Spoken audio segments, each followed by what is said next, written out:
Hey, you guys. Happy Saturday. Happy day 3 of the frickin' draft. How you doing this morning, brother? I'm good, but I feel like I found out last night Santa Claus doesn't exist. I was so high on what Joe Douglas did day one, and I really thought, and I believe we touched on it yesterday, I really thought we were going to jump back in and get an old lineman or Yeah, pick up no. a cornerback. And I almost feel like Joe D's wife said to him, "We have 8 o'clock reservations. Your butt has to be home." That's it. Get up there, pick Elijah Moore, and let's go. Yeah, because I don't know what network you watch because it was on a few, ESPN. And if I watched ESPN, and not once did they say, well, here would be interesting to see if the Jets would jump in. Here would be interesting if the Jets have a package for this I was guy. watching NFL Network. And nothing. And did the NFL Network say anything about it? Nope. So basically by 7:15, our papers were down. We were done. The books were closed. Yeah, and we that was got ready for tomorrow. I mean, the rest of I was looking forward to, like you said, a little action, a little Joe D jumping in. Yeah, I mean, we have It was a very boring yeah, day two. If you're a Jet fan. Yeah, I mean, we had 6 picks after the 34th. Mm-hmm. And I really thought smart money for me. And this is why I don't bet, because I would have said smart money. He's jumping back in. And when these old linemen kept falling and when these cornerbacks kept falling, I'm like, here's our move. I kept looking. Okay, he's still on the board. He's still on the board. Like my son walked in last night after rain. He's like, is Creed Humphreys been picked? I said, no, he's still on the board. And he went like this. What a move by Andy Reid. What a move by Andy Reid and the Chiefs, huh? Yeah. Continuing to build that freaking wall. Yeah. I mean, there's going to be a solid line in front of Mahomes, man. And like I said, maybe they won't do it now, and hopefully we'll sign him. I don't know if he has injury, but Eric Fisher is still out there. Go get him. Go get him. What are you waiting for? I that's what I'm saying. Like, did the we have the money. Go get him. Well, and that was my joke. Did the Johnsons run out of money? Because right now we have half a brick wall on the left side, and the right side is like a rickety picket fence. Yeah, they're down. They're down on their money. It's all that postponement of their vaccines. Yeah, really. Really, I know. Yeah, so they're hurt. They're hurt. One shot's not gonna cut it. That's gonna be the Johnson & Johnson motto. Oh man. So listen, you know what was pretty cool? I mean, after they picked Moore, okay, and nothing happened after that, as far as we go. So I sat down and I started putting together our wide receiver core as it is today. Okay. You're talking Elijah Moore, Corey Davis, Denzel Mims, Herndon. Yes. Looks like they're going to keep Crowder. Okay, I hope so. Yeah, and Keenan Cole. That's not too shabby. No, it's not. No, it's not. And then I don't know what Pager and Vincent Smith, what their options are, but they're practice squad guys. You know? Yeah. And I mean, then I started putting together our potential starting offense as of today. I mean, we don't know what's going to happen the rest of today. Agreed. Or when players get cut or whatever. But I got Zach as the QB. Okay. Our running backs are Ty Johnson, Tevin Coleman, and Perrin. Yep. Okay. Our wide receivers are Corey Davis, Denzel Mims, Elijah Moore, Jamison Crowder. Left tackle is Becton. Now, time out. Before you go on, just think about those 4 names now. If you line up with Mims, Crowder on the inside, right, and then the other side you got you got Davis and Moore on the outside. Davis and Moore, and then you got P. Ryan or the other runner. Now you're looking at a team. Yeah, and you can actually go 5 wide receiver sets. Exactly. Yes. Now you're looking at, all right, well, who are we covering here? Right. Who are we covering here? Right. Now, if we get the rickety fence on the right side of the line sewn up, you're looking at a force. In my mind, you're looking at a force. Yeah, because, I mean, I got the left tackle as Becton. The left guard is Tucker, Govern in the middle. And then, I mean, Clark and Fant on the right side. If you can get an upgrade to those two guys, you're looking at yeah. Listen. You got a little bit of a wall there. No, agree. And listen, I want Clark to work out. He was a draft pick of JD's from last year, so of course we want these guys to work out. But Fant is serviceable, but he's not the be all end all, but he's serviceable. It's not a bad starting five. It's much better than what was out there last year. Listen, the last couple of years, it's been like a revolving door. No, I mean, and again, I don't know what type of teammate he was. I don't know if after, they go through their end of the year meetings and whatever. I think they were still better off keeping Elflein and sending Lewis and Van Roden out the door. But for whatever reason, they didn't. He's in Carolina. And how many times did I watch edge rushers, even inside guys, blow through our damn line, come around like some of the edge rushers? I would watch them come around our guards, and tackles, and it would be like, I mean, other than Becton, but once Becton went out, there was a huge drop off on the left side. I know, agree. It was almost like these guys would just run around the outside, the edge rushers, and our offensive line would be like, wow, did he just blow past me? I mean, it was almost like the defensive line knew the snap count. Yeah. On three, we're off. I mean, and that's why Sam would take the snap and he'd be running for his life or on his back already.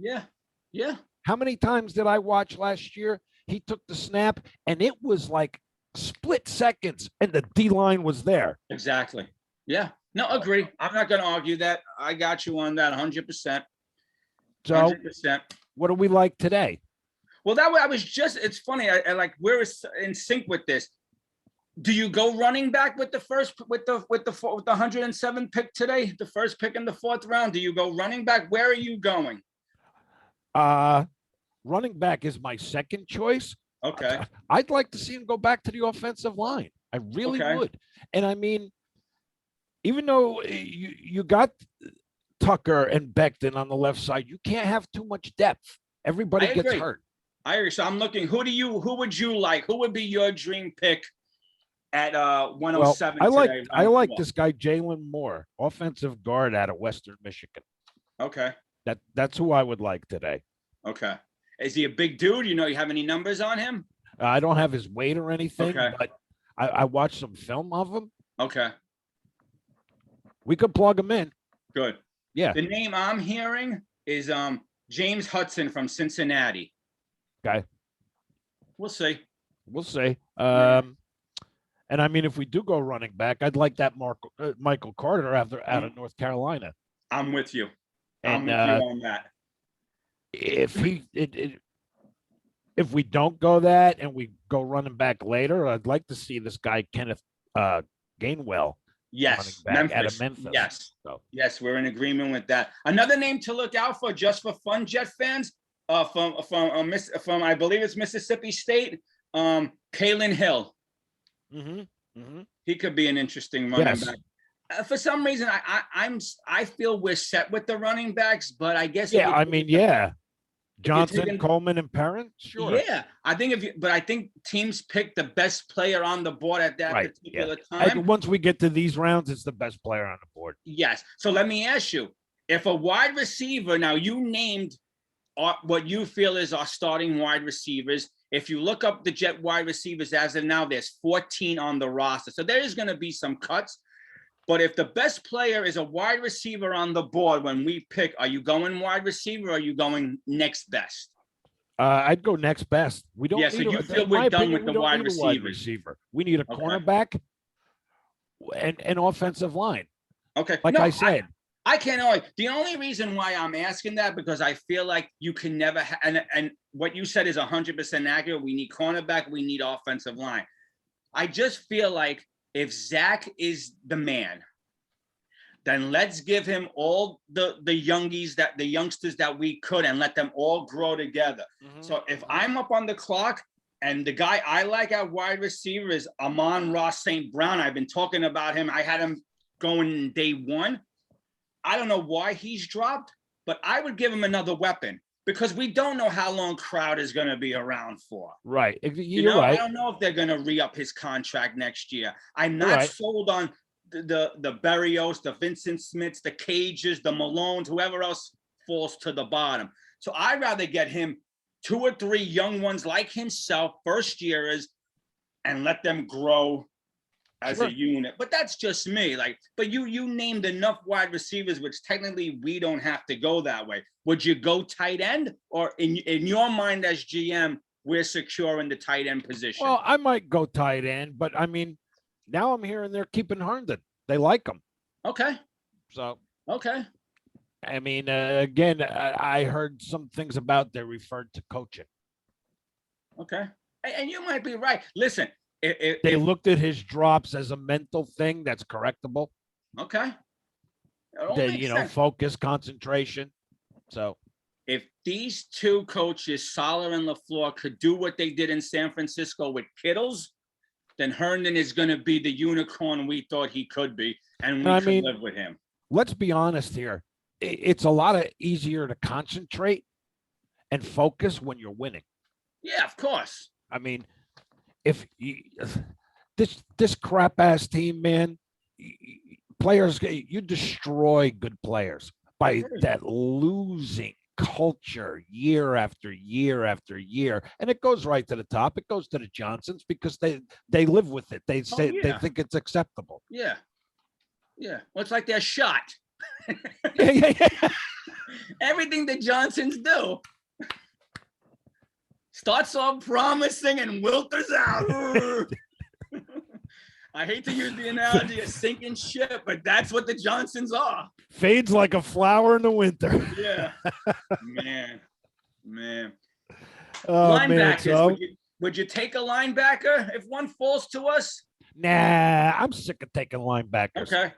I want, again, like I said yesterday, you either got to cover Zach's backside or you got to cover the defense's backside.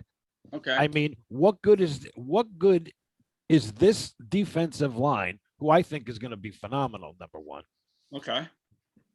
If you're not giving them time to get to the QB, with coverage, with backside coverage. Okay. I mean. So then let's turn our attention to the defense, and let's talk about 3 areas. Let's go defensive end. And I know you don't want a linebacker, but let's talk linebacker because I feel you can never have enough for those guys. And let's talk cornerback.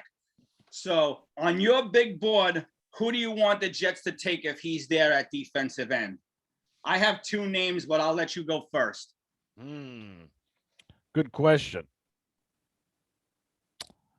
All the ones I really liked are gone. Okay. I mean, did Jason Oweth get picked? Oh, good question. It sounds familiar. I don't want to waste time looking at this list. But yeah, because I mean, I had him on my board, and I never saw if he got chosen or not. That was the one defensive end I really liked. Okay. I can't. I mean, I also like Jalen Phillips, but. Oh yeah, he's gone. Yeah.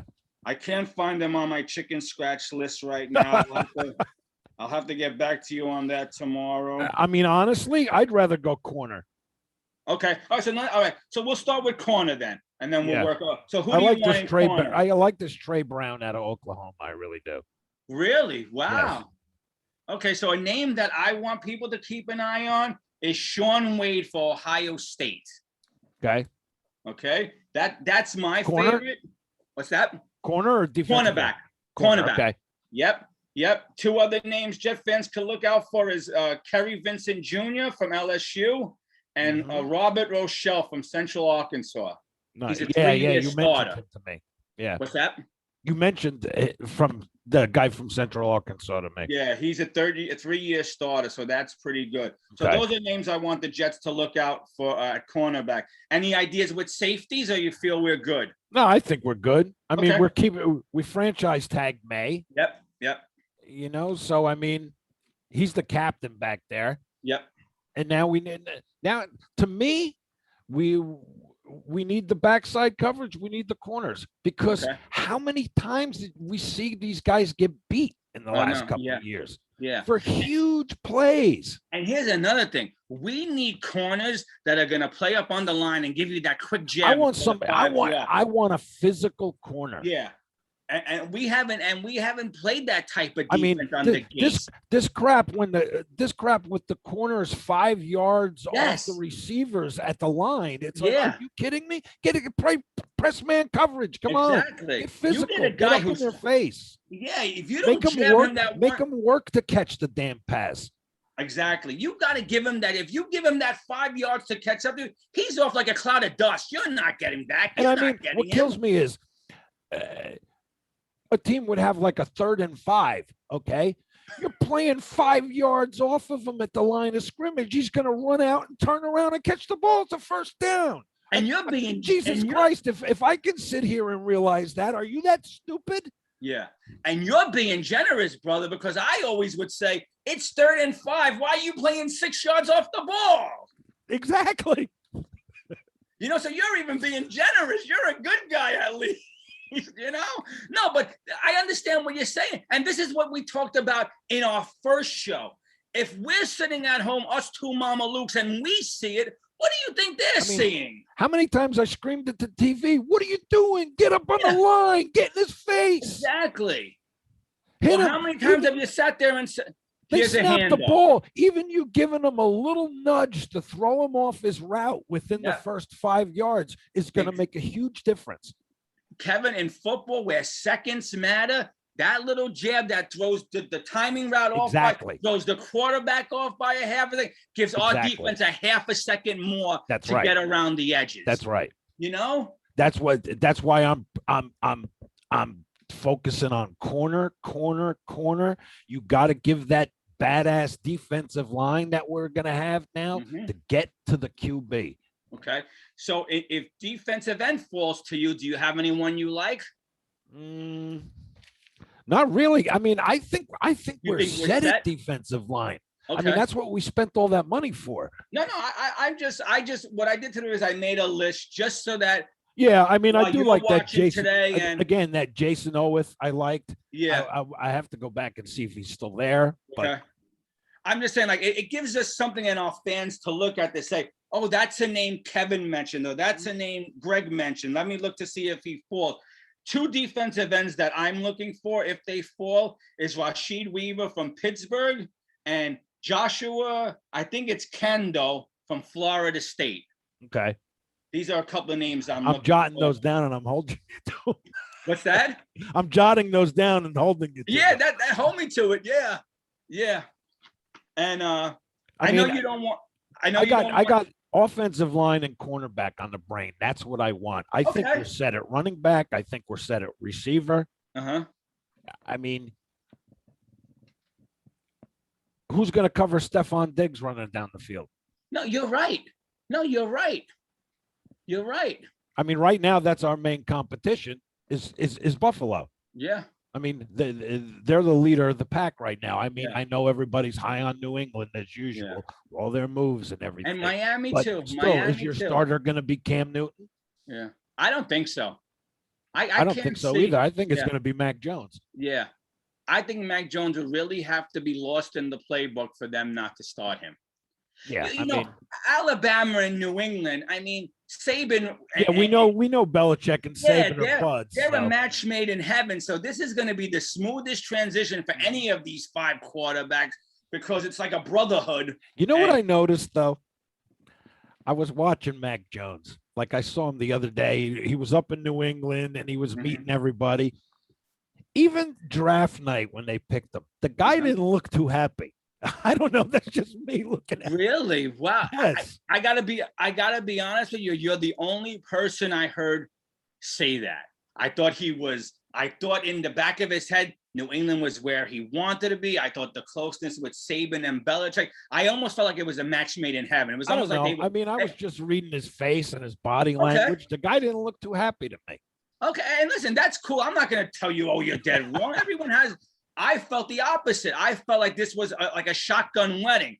He's coming here. He's our new love, and we're going to ride with him. That's how I felt, so that's interesting you say that. So it'll be curious to see now in the weeks and months to come. I mean, because as good as Belichick is, I've read a lot of players, like ex-players, say he tends to rub you the wrong way sometimes. You could say it. He's an ass. Yeah, he's an ass. Yeah. Oh, yeah. Even his press. Oh, yeah. Moving on to Cincinnati. And moving on to Cincinnati. It's funny how I don't know if it's just a football brother and sisterhood. You see what you just said? I was watching him the other day, and he was, and I said, and I turned around, I looked at my wife, and I said, that stuff is only going to play out as long as they win. If he has another 7-9 season, that is going to get so tiring, and people are going to start mocking him and calling him out right, and tearing him a new one. He's got a lot to prove this year because in small circles, people saying this man can't win without Brady. This man can't win without Brady. So he's putting all his eggs into this year's basket. And I resign as head C of the NYJ. Yeah. He's putting all his eggs into this basket this year to prove that it wasn't Brady that was the mastermind, but he was the mastermind. All right. In the Patriots. Okay. He couldn't be further off, actually. What did Brady go down to Tampa and do last year? No, I know. Okay. What did the Pats do last year? Yeah. No, I'm saying that's why I'm saying he's put all his eggs into this basket this year to almost get back his one last. I think he's headed for one last hurrah. His moxie. Yes, he's giving it one last shot. Yep. All the eggs in one basket. Yeah, I agree because he's got to show people that he could win without Tom. And last year he didn't. So now he's going to put all the eggs in and say, now I'm coming back. Let's see if it works. I hope it doesn't. Well, yeah, of course. I'd like to see them in the basement, actually. Because let me tell you, Kevin, if it works with this Mac Jones and he becomes the next Brady, we may never see the playoffs. No matter how good we think we are, we may never see the playoffs. That's why I'm excited about our defensive line. I really am, because I think Saleh, with his defense and this line, if the Pats are starting Jones, they're going to give him fits. I hope so. I don't care who. Here's my take on my team, how I always view my team. I don't care who's quarterbacking. I don't care who's the line. You make this team eat crap.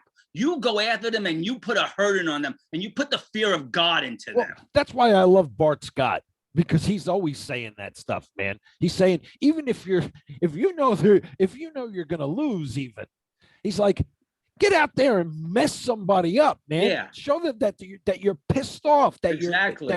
Okay, you may be getting us today, but you're going to go home. You're going to spend the night in the tub. Yeah. My dad always used to say to me, I don't care how much you get a whooping in a street fight, give it your all so that guy thinks twice about having round 2 with you. Absolutely. I'm tired of teams looking on the schedule and saying, oh, the Jets, that's a win. Yeah, that's a win. We can go out on a Saturday. Hopefully that's not going to happen for too much. And that's we're flipping the script, I'm hoping. Like, we don't need teams thinking they could go drinking on a Saturday night and, go ahead. Give us something to root for. The game hungover. We're still going to beat them. It's the Jets. Don't worry about it. We'll keep it close the first half, and then we'll kick their butts in the second half. And that was the motto last year. Yeah, sure. Like every team was drunk when they came in. We gave them a first half fight, and then they woke up and said, all right, let's get rid of these Pats. All right. Enough of this crap. Let's go take care of business and go home. Yeah, enough with the little league flag football. Move away. Yeah, I know. That's what it was like. I don't know how many games we were either tied or close at halftime, and then the second half came out and we were nowhere to be seen. Yes, but again, it goes back to the coaching staff. Yeah. Hello, an adjustment? No. You know what that word means, an adjustment? Yeah. I mean, halftime, other teams would adjust and we wouldn't do anything. Nothing. We were running the same place. And again, how many times did we say we could sit here and know which play was coming? And if us two Mamalukes, like you say, can sit here, I mean, what's a defensive coordinator and the players on the other team going to think? Yep, agree. I'm with you, brother.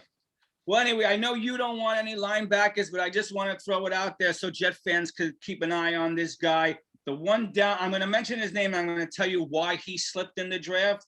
Is this Jabril Cox from LSU, linebacker. Okay. Now, this kid probably would have been a first or a second round pick, but he had shoulder surgery. And what I'm hearing was it was such a hard surgery, like it was a difficult surgery, that the shoulder will never totally be repaired. Wow. So, you're taking a flyer out on this kid. Well, hey, our quarterback had shoulder surgery, so yeah. But this they're saying was such a tough surgery that even though he's healthy, they don't know how strong that shoulder is to take a pounding. So I think that's why he's falling. But I wanted to throw his name out there because he seems to be high on a lot of people's lists. So it was a name to look for. I mean, I had shoulder surgery myself, so I mean, I can't even imagine playing football afterwards. Yeah, no. So, no, I hear you. And actually trying to be effective. Yeah. Oh, yeah. Oh, and listen, they're scouting reports. So if they know that's an injury, they're going to look to knock it. They're going to look to, see your weakness, see if you flinch or. I remember Brady playing one time. We were playing the Pats, and he had a bad ankle or something. Mm-hmm. And I kept saying, fall on it, whack every play, whack the ankle, step on it, do something. I'm the same way. Take him out. Listen, I go back to Rex's famous quote, you take one of ours out, we're taking two of yours out. There you go. You're coming in. I love that. Yeah, I mean, I'm not saying go in there and ruin this man's career. No. If he has a limp, go for the ankle. Yes. Go for the ankle. Yeah, got a bad hand, a bad thumb. Keep whacking at his hand. Yeah. Do something. Yeah, But I remember when I was a kid. I remember when I was a kid, we played we had like intramural basketball. Yeah. Our team was horrible. It was 5th grade. Okay. We were always getting our ass kicked, and we had our basketball coach, who was also my teacher, would say, there ain't no way we're winning this game. Just go out there and knock somebody down. Yeah. Guy's going to try to take a layup, take him out. Let him think twice about rolling up and doing that. Yeah. That's all. Yeah. Oh, man. Hey, sometimes. So, all right. We'll see what happens here on the 3rd and final day. Yep. Looking forward to it. Hopefully we make some moves. We got 107, 143, 154, 186, and 226. If we don't. Six picks. Yep. And let's see. I don't know if he'll bundle something today, if he'll stick with all 6. It'll be interesting. But we're about 30 minutes away from the opening starts at noon today. Day 3. Should be good. Hell all right, yeah. brother, should you let everyone know about tomorrow? Yeah, we'll be on doing a recap of the final day. Yep. We're going to cover all 3 days, sum it up, put it in a little package for you guys. Nice little bow, tie it. That's right. Tie a bow on it, and we'll wait for minicamp. Yep. Which I heard is going to be hit or miss. So, well, it's something. It's something. COVID stuff. So. Yeah. No, I know. It's something. So we'll see how it goes. I'm looking forward to it, brother. Yes, me too. I'm with you. Okay. All righty. All right, Jet Nation. It's good seeing you. Enjoy the last day of the draft today, and we'll see you guys tomorrow, okay? Yep. Have a good one, guys. Jet up. Yeah. Talk to you guys later. Enjoy. All right.